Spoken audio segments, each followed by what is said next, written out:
समझ में आ गया कि जो लोग हम पर एतराज करते हैं कि इस्लाम 1400 साल से है, यह इस्लाम नया मजहब है, सबसे आखिर में आया है। नहीं, इस्लाम तो हज़रत आदम अलैहिस्सलाम है।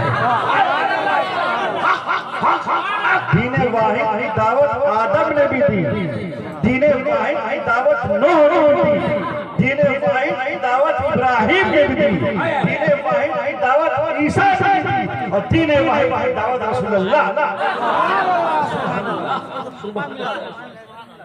दीन वाहिद की दावत तमाम पैगंबरान इकराम आते गए और देखते, और सरकार दो आलम सल्लल्लाहु अलैहि वसल्लम ज़मान में ये मामला अपने दर्जे तमाम कमाल गैर इस्लाम में दीन फलन हो, जो इस्लाम के सिवा कोई दूसरा दिन चाहेगा उससे दीन हरगिज़ कबूल नहीं किया जाएगा। हज़रात, एक वाक़या बता दूं, बयान कर दूं। एक यहूदी और एक मुनाफिक जमीन में खेत में पानी पटाने को लेकर के झगड़ा। यहूदी का खेत पहले पड़ता था और मुसलमान का खेत बाद में पड़ता था। तो मुसलमान जो मुनाफिक था वो यहूदी से झगड़ने लगा कि पहले मेरे खेत को सैराब किया जाएगा, उसके बाद तुम्हारे खेत में पानी पहुंचाया जाएगा। दोनों में इस बात को लेकर झगड़ा लग गया। यहूदी ने कहा कि चलो मैं अपना सालिस मोहम्मद रसूलुल्लाह को मानता हूँ, बनाता हूँ, वो जो फैसला कर देंगे हम उस फैसले को मान लेंगे। चुनांचे वो मुनाफिक मुसलमान सोचा कि रसूलुल्लाह तो मुझे मुसलमान समझकर मेरे हक में फैसला कर देंगे। दोनों ये झगड़ा लेकर के हुजूर के पास पहुंचे। हुजूर मुसलमान की बात भी सुनी और यहूदी की बात भी सुनी, और तमाम मामलात को सुनने के बाद, गौर और फौज करने के बाद हुजूर ने यहूदी के हक में फैसला सुना दिया कि पहले यहूदी के खेत में पानी डाल पटाया जाएगा, उसके बाद तुम्हारे खेत को पटाया जाएगा। जब ये दोनों हुजूर की बारगाह से बाहर आए और वो मुनाफिक सर झुकाए हुए मुंह उतरा लिए हुए खड़ा था और यहूदी खुश था कि फैसला तो मेरे हक में है, तब उस मुनाफिक ने कहा कि मैं रसूल के फैसले को नहीं मानता, चलो उमर के पास, उमर जो फैसला कर देंगे मैं उसे मान लूंगा। यहूदी ने कहा अब जहां चलना है चलो, रसूलुल्लाह का फैसला अपनी जगह पे बरहक है। चुनांचे ये दोनों हजरत उमर के पास पहुंचे और हजरत उमर के पास अपने मामलात को पेश करते। वो मुसलमान वो मुनाफिक बार बार कहता कि या रसूलुल्लाह खेत में पानी पटाने को लेकर जो तमाम मामलात हुए वो हजरत उमर से बयान करता रहता, और बीच बीच में ये कहता रहता कि मैं मुसलमान हूँ, ये यहूदी है, मैं मुसलमान हूँ, ये यहूदी है। ऐ उमर, मेरे खेत में पानी पटाने के मामलात का फैसला कर। हजरत उमर ने जब मुसलमान की तमाम बातें सुन ली, पूरी बातें सुन ली, फिर हजरत उमर ने यहूदी से पूछा कि तुम क्या कहते हो? मैंने तो इसकी बात को सुन लिया, अब तुम क्या कहते हो अपने केस के बारे में, अपने मुकदमा के बारे में जो मेरे पास लाया?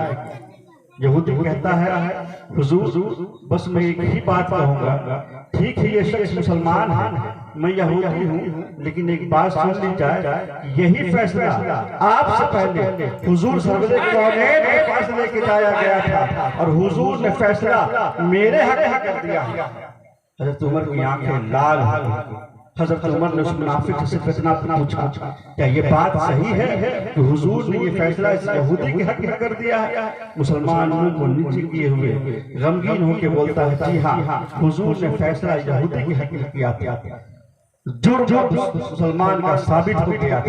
हजरत उमर की आंखें लाल हो गई, चेहरा गुस्से से तमतमा उठा। हजरत उमर अंदर गए, तलवार लिया, बाहर आए, एक ही बार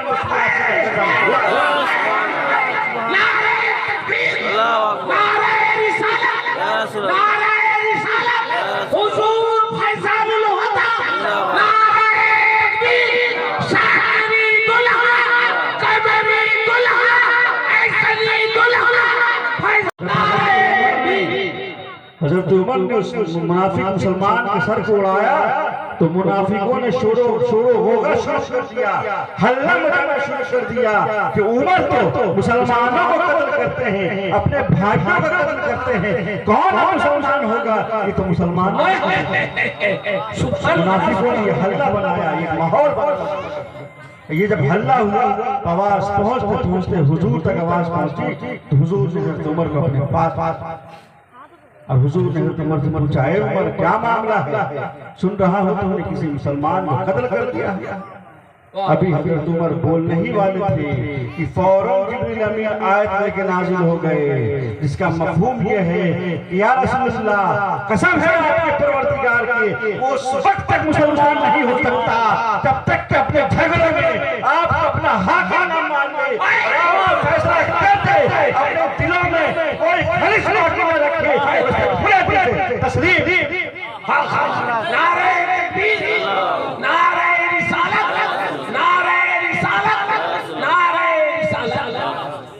आप फैसला करते उसे खुले दिल से तस्लीम करते मान ले, कबूल। आज बहुत ऐसे लोग जिनके दरमियान फैसला कर दिया जाता है, फिर भी अगर उनके मुताबिक, उनके दिल के मुताबिक फैसला नहीं हुआ, तो चाहे वकील हो या कोई हो, फैसला मानने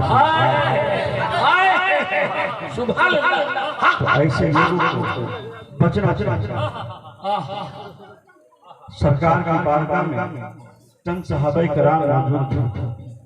हुजूर सहाबाए कराम से किसी बात को उनसे मशवरा फरमा रहे थे, किसी बात पे मीटिंग चल रही थी, बात होती गई, यहाँ तक के बात के अंदाज में कुछ सहाबाए कराम की आवाज हुजूर की आवाज से बुलंद, जो ही सहाबाए कराम की आवाज हुजूर की आवाज से बुलंद हो गई, फौरन जिब्रील अमीन की आयत लेके नाजिल हो गए, या अय्युहल्लज़ीना आमनू ला तर्फ़ऊ अस्वातकुम फ़ौक़ सौतिन नबी, ऐ ईमान वालों, नबी की आवाज पर अपनी आवाज को बुलंद ना हो और उनसे इस तरह चिल्ला कर बातें ना करो, इस तरह आपस में एक दूसरे से करते हो, कहीं ऐसा ना हो तुम्हारे सारे अमाल बर्बाद हो जाए, तुम्हें खबर।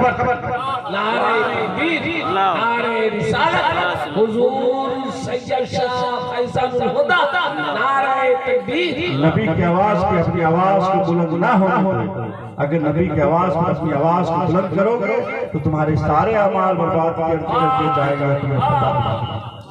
गौर करने की बात यह है कि नबी की आवाज पर जिन सहाबाए कराम की आवाज बुलंद हो रही थी, उनके न्याज़मंदी और अक़ीदतमंदी की किस्में खाई जा सकती थी।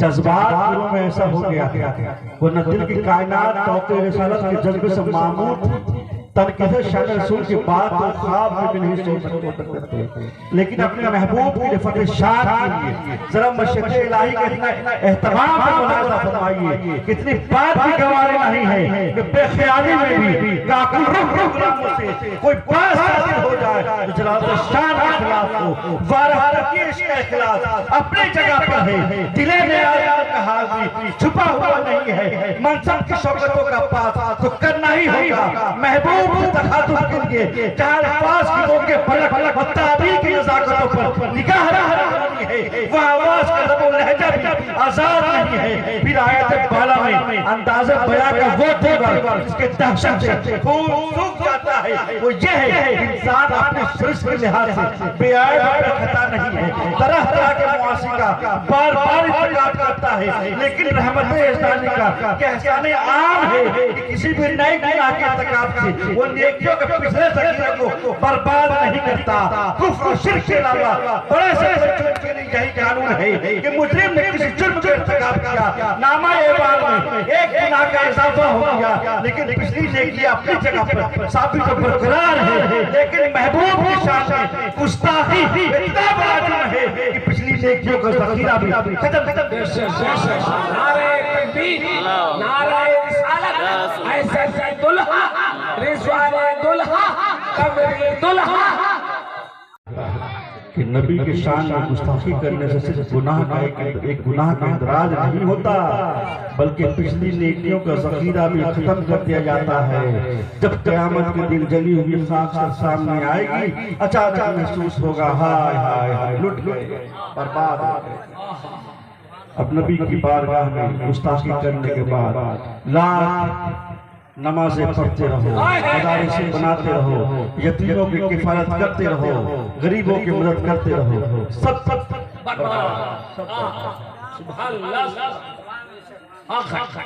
अल्लाह ने फरमा दिया कि आई लोगों, मैंने जिन्नातों और इंसानों को अपनी इबादत के लिए पैदा किया है। वमा खलक़तुल जिन्ना वल इंसा इल्ला लियअबुदून, हमने जिन्नातों और इंसानों को अपनी ही इबादत के लिए पैदा किया है।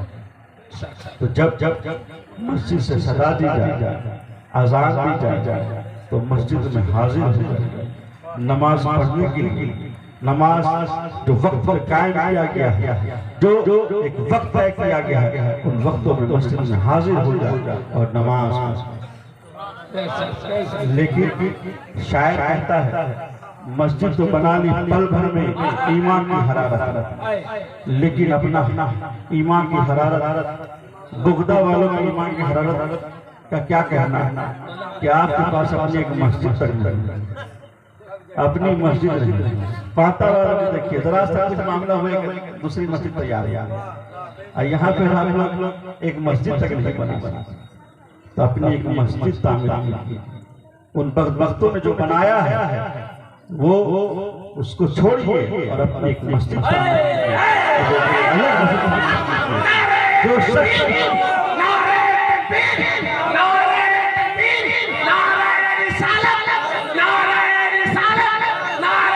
शख्स जमीन पर अल्लाह का घर बनाएगा, अल्लाह उसका जन्नत में महल बनाएगा।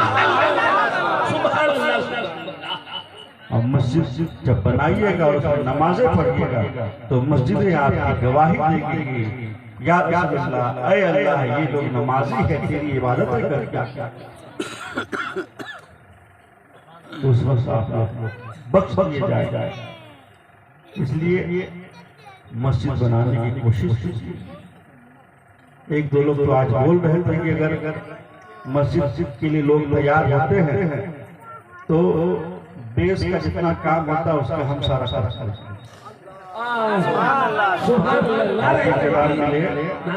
उन्होंने कहा जो जमीन पे पाइलिंग वगैरह जो कुछ है उसका सारा खर्च करते हैं, फिर बाकी जो दीवारें हैं, पिलर है, ये सब लोग मिलकर उठाएंगे, फिर ढलाई की जब बारी आएगी उसको भी मैं करूँगा। तो ऐसे लोग आपके पास मौजूद हैं तो फिर देर किस बात? मस्जिद के लिए जमीन भी होगी, अरे अल्लाह की बारगाह में जन्नत भी, मस्जिदें बने। हजरात सोचिए, गौर कीजिए अपनी हयात, अपनी जिंदगी पर। 1000 साल की दुनिया, लाखों साल की दुनिया है, और इस लाखों साल की दुनिया में 50 से 60 साल की हमारी जिंदगी है, वो भी गैर यकीनी कि कब मर जाएगा। तो इन चंद दिनों की जिंदगी में कुछ नेक काम कर जाइए, कुछ अच्छा काम कर जाइए।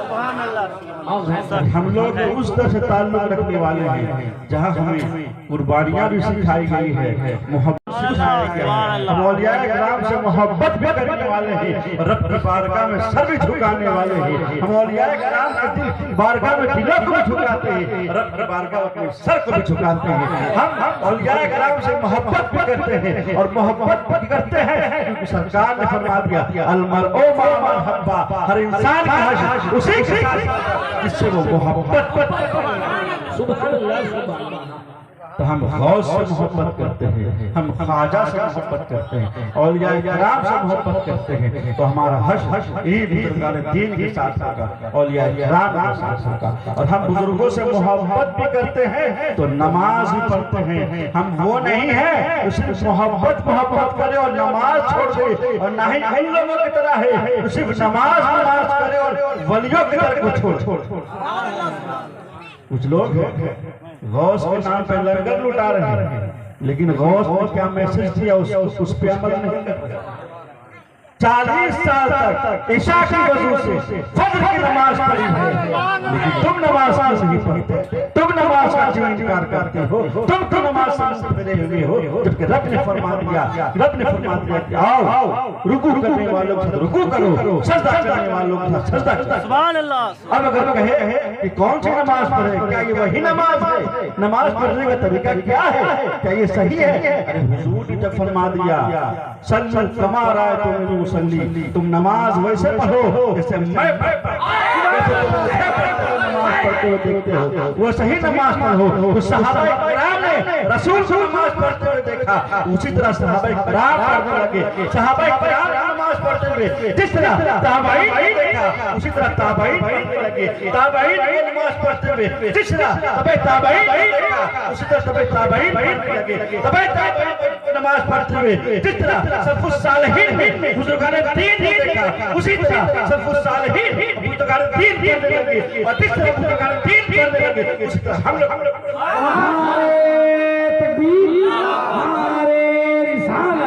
हुजूर सरकार फैजान हुलक कादरी, हुजूर सरकार सैयद शाह रिजवान हुलक कादरी, खानदाने मुस्तफा, शहजादाए मुस्तफा। जिस तरह मैं नमाज पढ़ता हूँ उसी तरह तुम भी नमाज पढ़ो। सहाबाए किराम ने देखा, सहाबाए किराम ने उसी तरह पढ़ी और नोट भी किया। उसी तरह सिलसिलेवार हम तक पहुंचा, हम भी उसी तरह से पढ़ जो उन्होंने किताबों में लिखा हमने देखा उसी तरह से पढ़ने। अब कहे कि यही वो नमाज या नमाज पढ़ने का कहाँ तरीका सही से लिखा हुआ, तो कहने वाले ने सही कहा कि खुदा जब दीन लेता है तो अकले छीन। और दूसरी चीज का एक इंसान जब मर जाता है, शेर के पेट पे चला जाता है, जल करके खत्म हो जाता है, उससे किस तरह अल्लाह दोबारा उठाएगा? जबकि वो मर के खाक हो गया है, मर के मिट्टी में मिल गया है, उससे किस तरह सवाल? तो कुरान की एक आयत है सूरह बकरा का, उसका मैं आपको वाकया एक मफ़हूम बता रहा हूँ। जब बख्तुनज़र बादशाह ने बैतुल मुक़द्दस को वीरान कर दिया और बनी इस्राइल को तबाह बर्बाद कर दिया और उनके बस्तियों को उजाड़ के वीरान कर दिया और आग लगा दी, उसके बाद हज़रत उज़ैर अलैहिस्सलाम अपने हाथ में एक अंगूर का बर्तन लिए, खजूर का बर्तन लिए और अंगूर का रस लिए हुए गधे पे बैठ कर उस गांव में पहुंचते हैं और गांव की हालत का मुआयना करते हैं और देखते हैं तो कहते हैं या अल्लाह, यहाँ के सारे लोग तो खत्म हो चुके हैं, सारे लोग तो मर चुके हैं, तो इन लोगों को दोबारा किस तरह उठा, किस तरह से जिंदा करेगा? सब लोग मर चुके। ये सोच के उज़ैर एक जगह पे बैठ जाते हैं, अपने गधे को बांध देते। उसके बाद अल्लाह ने हज़रत उज़ैर, ये वाक़या सुबह के टाइम है, अल्लाह ने हज़रत उज़ैर की रूह निकाली, गधा भी मर गया। फिर 70 साल अल्लाह ने दूसरे बादशाह को वहाँ गलबा दिया। वो बादशाह जब आया तो फिर से उस शहर को बसाया, फिर से चहल पहल वहाँ शुरू हुई, फिर से बनी इस्राइल की कौम के लोग वहाँ आके बसे और फिर से आबादियाँ खिल गई। उसके बाद 30 साल तक हज़रत उज़ैर को लोगों की निगाहों से छुपा कर, जब 100 साल का मुद्दत गुजर गया तो अल्लाह ने हज़रत उज़ैर अलैहिस्सलाम के जिस्म में रूह को फूंका। सबसे पहले आंख में जान आई, आंख खुली, उसके बाद उन्होंने देखा कि धीरे धीरे पूरे जिस्म में जान आते गई और जिंदा हो गया। अल्लाह ने पूछा, ऐ उज़ैर तुम कितने दिन यहाँ थे? और जब अल्लाह ने हज़रत उज़ैर को जिंदा किया दोबारा तो शाम का वक्त, हज़रत उज़ैर ने मौसम का दिन का देखकर अंदाजा लगाया कि शायद मैं दिन भर सोया हूँ या उससे कम।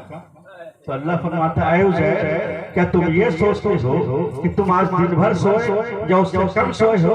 तो अपने अंगूर के रस की तरफ देखो, क्या अभी भी तरोताजा है? अपने खजूर की तरफ देखो, क्या अभी भी तरोताजा है? अपने गधे को देखो जो मर गया है, उसकी हड्डियां बिखर गई है और हड्डियां चमक रही हैं। तो तुम 100 साल तक सोए हुए थे, ये दिन एक दिन का वाकया नहीं। फिर अल्लाह हुक्म दिया तो गधे की हड्डी जमा होने लगी, उस पर गोश्त आने लगे, चमड़े चढ़ने लगे, बाल होने लगे, फिर वो गधा जिंदा हो गया और आवाजें लगाने लगा। फिर अल्लाह ने कहा देख अल्लाह कैसे जिंदा करेगा, एक बार मर जाने के बाद किस तरह उठाएगा। हज़रत उज़ैर ने कहा या अल्लाह मुझे यकीन था लेकिन आज मेरी आंखों को भी यकीन आ गया कि तू कुदरत रखता है, अगर चाहे तो खाने की चीजों को 100 साल तक ताजा रखे, अगर तू चाहे मुर्दे को तो हड्डियां कर दे और फिर नारे तकबीर, नारे रिसालत। हुजूर सरकार फैजान खुदा कादरी, हुजूर सरकार जवान खुदा कादरी, इख्तियाराते मुस्तफा, करामाते औलिया, नारे तकबीर। चाहे 100 साल के बाद जिसे चाहे उठा। हुजूर के पास भी एक शख्स आया, आसिफ से वाइल, हाथ में हड्डी, पोशीदा हड्डी लिए, कहीं से हड्डी पाया, इंसान का लेके आया, क्या है मोहम्मद तुम कहते हो कि ये हड्डी ये फिर से इसमें जान आ जाएगी, फिर से ये उठाए जाएगा, ये पोशीदा हड्डी में फिर से जान आ जाएगी, फिर ये जिंदा किया जाएगा, क्या कैसी बात कर रहे हैं। जिब्रील अलैहिस्सलाम जिसका मफहूम ये है कि तुम अपनी पैदाइश पर गौर नहीं करते, जब तुम कुछ ना थे, सिर्फ एक पानी का कतरा था तो तुमको अल्लाह ने बना दिया, अभी तो तुम बन के मरे हो, दोबारा नारे तकबीर, नारे रिसालत। सरकार फैजान खुदा कादरी, शेरे सरकार तो अल्लाह की कुदरत है कि जिससे जहाँ चाहे जैसे सवाल कर ले, जैसा चाहे वहाँ सजा देना शुरू कर दे, वहाँ जैसा शेर ने खाया, शेर के पेट में सवाल होगी, बुरे हो तो वही सजा होगी, अच्छे हो तो वही नहीं निकले शुरू। अल्लाह की कुदरत पे क्या शक करना है, अल्लाह जहाँ चाहे जैसे चाहे वैसे सवाल। दुआ करूं अल्लाह हम सबको राह पे चलने की तौफीक अता फरमाए और हम सबका खात्मा बिल खैर फरमाए। भाई ये ईमान है कि अल्लाह को एक जानो, अंबियाए किराम को, रसूलुल्लाह को अल्लाह के रसूल जानो, जन्नत जहन्नम मौजूद है, हुवल मुल्तान दोनों मौजूद है। ऐसा नहीं है कि वो बनेगा, लोग इनकार करते हैं सब कुछ नहीं, ईमान रखना है, दोनों रेडी मौजूद है। क़यामत होना है, क़यामत आएगी, इस पर ईमान रखना, यकीन रखना, इन सब में से किसी का भी इनकार कर दीजिएगा तो फिर कुछ काम नहीं, सीधे जहन्नम में ढकेल दिया जाएगा। याद रखिए शैतान आपका खुला दुश्मन है, आपको आगे से, पीछे से, दाएं से, बाएं से भटकाता है, कभी नमाज छोड़ा करके, कभी रोजा छोड़ा करके, कभी जन्नत जहन्नम का इनकार करके, कभी क़यामत का इनकार करके। जब इंसान बुराई के रास्ते में चलता है तो अल्लाह रास्ते को ढील देता है, जाओ ना बुराई कर सकते हैं। लेकिन जब इंसान लौट नेकी की राह पर चलना चाहता है तो अल्लाह ताला उस नेकी की राह पर उसकी मदद करता है, नेकी की राह पर चलने की तौफीक। इसलिए नेक हो जाओ, अच्छे हो जाओ, नमाजी हो जाओ, और नमाजी नहीं हो, सुस्ती है, कोताही है तो दुआ करो, लेकिन इनकार करने वाले मत बनो, मुनकिर मत बनो, नमाज पढ़ो। अब अगर कहोगे कि नमाज कैसे पढ़े, क्या पढ़े, हमारी नमाजें तो बुजुर्गों की तरह तो नहीं है, नमाज पढ़ने जाते हैं तो दिमाग में 10 तरह के ख्यालात आते हैं, उसको क्या देना है, उसको क्या लेना है, अच्छे बुरे हर तरह के विचार आते हैं।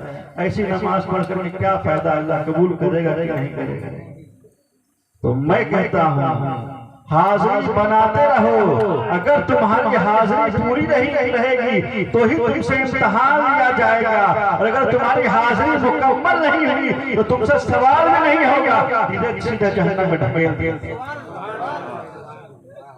हाजिरी बनाते रहो, रब की बारगाह में आते रहो, दुआ करते रहो, ऐ अल्लाह तेरा हुक्म है, आ गया, अब जैसे भी नमाज पढ़ा तू कबूल कर। जो बच्चा क्लास में हाजिरी देता है, बच्चे कमजोर तो एग्जाम में बैठने के लिए उसी को दिया जाता है, उसकी हाजिरी मुकम्मल, अगरचे उसकी कॉपी खराब चल गया तो कुछ पैरवी तरवी लगा कर काम हो जाएगी। तो घबराओ नहीं, शफीउल मुज़नबीन है, रसूल है, हमारी बख्शिश करा दे, लेकिन अपने ईमान को, अपने अमाल को दुरुस्त। नारे तकबीर, नारे रिसालत, रहमत रहमतुल लिल आलमीन ताहा यासीन सरकार की आमद हुजूर सरकार फैजान हुआ कादरी। हुजूर ने फरमा दिया कि मेरी सारी उम्मत जन्नत में जाएगी सिवाय मुनकिर के। सहाबे किराम ने उसके रसूलुल्लाह मुनकिर कौन? कहा जो अल्लाह और उसके रसूल का और उनके पैगामात का इनकार कर दे वो मुनकिर है, वो जहन्नम में जाएगा। तो जब अल्लाह और उसके रसूल ने फरमा दिया कि नमाज पढ़ो, रोजा रखो, जो हुक्म है अल्लाह का उसे पूरा कर, तो जो इन्हें पूरा करेगा वो जन्नत में जाने वाले हैं, जो इनका इनकार करेगा वो जहन्नम में धकेल दिए जाएंगे। लेकिन जो इनकार तो नहीं करता है, इनसे पूरा यकीन रखता है, कोताही हो जाता है, तो जो ही हुजूर को शफीउल मुज़निबीन का लक़ब नहीं दिया गया। सरकार बख्शते ही करम होगा, ईमान तो रखो, लेकिन ईमान ही नहीं रहेगा तब तो फिर गाड़ी नहीं। और उनसे मेल जोल नहीं रखो, उनसे ताल्लुकात नहीं रखो, उनके साथ उठना बैठना नहीं करो। जैसी सोहबत होगी वैसे ही तुम भी हो जाओ। बहुत से ऐसे लोग हैं जो तुम्हारे पास अच्छी अच्छी बातें करेंगे, उनके पास भी जाकर बातें करेंगे। इसके बारे में हुजूर ने फरमा दिया। अब हुरैरा से रवायत है, फरमाते हैं कि रसूलुल्लाह ने फरमाया कि क़यामत के करीब कुछ ऐसे बदतर लोग होंगे जो दोगला है, इधर रहकर इधर की बातें करेंगे, उधर रहकर उधर के लोगों की बात। उनसे भी बचना जो आपके बीच में मुनाफिक बन के बैठे हैं। जब हुजूर के सहाबा किराम के बीच मुनाफिक थे तो हम लोग के लोग खूब अच्छी अच्छी बात करेंगे, वहां पे जाके मजा आएगा। दुआ करता हूँ अल्लाह हम सबको राह पे चलने की तौफीक अता फरमाए, आमीन। नमाज़ें कायम करने की तौफीक अता फरमाए, आमीन। तौफीक अता फरमाए, आमीन। माल और दौलत हो तो हज करने की और ज़कात देने की तौफीक अता फरमाए, आमीन। और अल्लाह करे।